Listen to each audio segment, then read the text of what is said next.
Victoria Scott here, back with the next tip. This tip is about building efficiencies.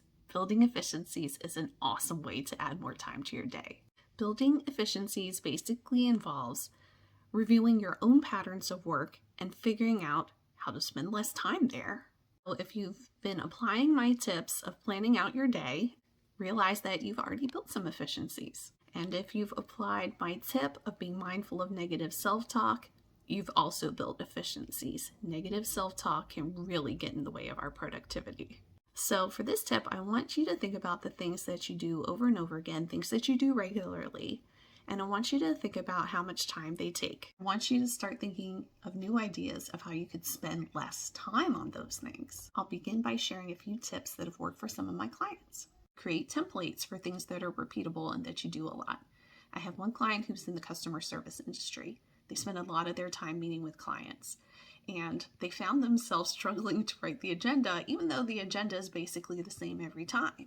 By taking the time that it would normally take to build the agenda and turning that into a template that can just be updated here or there, they saved some time. Sure, maybe it was only 15 minutes or so, but think about 15 minutes over and over and over again. I have a client who takes a lot of notes during the meetings and then was finding themselves spending a lot of time looking through their notes, looking for the action items. They basically had to read all their notes and kind of relive the meeting all over again, which you can imagine was pretty time consuming. So I shared a tip with them to either write the action items down in a different color or something visual that would help them to pull it out when they're scanning the page. That tip seems so simple, and the client told me that it saved them so much time. But how many other examples are there like that of things in our day, and we're just used to doing it a certain way, and we don't really examine how we could do it faster or save ourselves time? And usually we don't see things like that because we're too close to the situation to examine it for ourselves. So sometimes an outside perspective can help us identify those things.